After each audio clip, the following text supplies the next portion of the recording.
അതെ, ഇപ്പോൾ case Kannur sessions കോടതിയുടെ പരിധിയിലാണ്. SC 515/2025 നമ്പറിട്ട് ആ കേസ് ഡിസംബർ 16 തീയതിക്ക് പോസ്റ്റ് ചെയ്തിരിക്കുകയാണ്.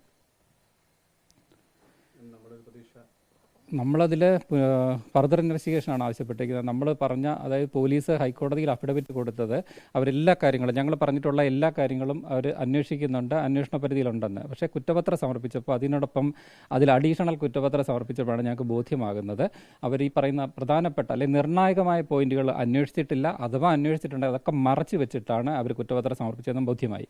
അതിൻ്റെ അടിസ്ഥാനത്തിലാണ് ഫർദർ ഇൻവെസ്റ്റിഗേഷൻ. ഞങ്ങൾ പറഞ്ഞ കാര്യങ്ങൾ കൂടി ഞങ്ങൾ നക്കമിട്ട് പറഞ്ഞിട്ടുണ്ട്, 13 പോയിന്റുകൾ, അതെല്ലാം അന്വേഷിക്കണമെന്ന് പറഞ്ഞ് വീണ്ടും അതേ കോടതിയെ സമീപിച്ചിരിക്കുന്നത്.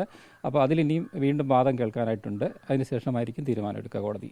ഗൂഢാലോചന, അതോടൊപ്പം തന്നെ ബിനാമി ഇടപാടുകൾ അതടക്കമാണ് നമ്മുടെ തീർച്ചയായിട്ടുമുണ്ട്. അതിൽ ഈ പറയുന്ന പ്രശാന്തന് നവീൻ ബാബുവിനെ വിളിച്ചു എന്ന് പറയുന്ന ആ CDR, ആ കോൾ ഡീറ്റെയിൽസ്, ആ ഫോണിൻ്റെ ഡീറ്റെയിൽസ് ഇതുവരെ ഹാജരാക്കിയിട്ടില്ല. അതുപോലെ ദിവ്യയുടെ ആണെങ്കിലും കളക്ടറുടെ ആണെങ്കിലും പ്രധാനപ്പെട്ട ഓരോ നമ്പറുകൾ, ഫോൺ നമ്പറുകൾ, ആകെ ഓരോ നമ്പർ മാത്രം, അതിലെ തന്നെ പൂർണ്ണമായ വിവരങ്ങളില്ല.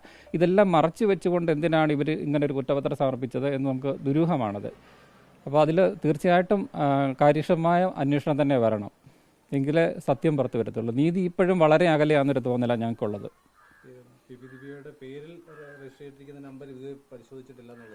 അതെ, ഭർത്താവ് അജിത്തിൻ്റെ പേരുള്ള ഫോണിൻ്റെ ഡീറ്റെയിൽസ് ആണ് എടുത്തിട്ടുള്ളത്.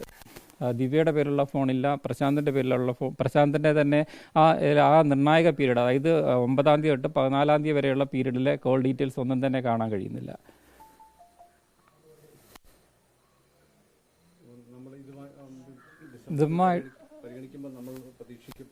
ഡിസംബറിൽ ആദ്യം PP ദേവിക്ക് നോട്ടീസ് ആയ ശേഷം അവരുടെ അപ്പിയറൻസ് ആണ്, അതിനുശേഷമായിരിക്കും വാദങ്ങളൊക്കെ നടക്കുക.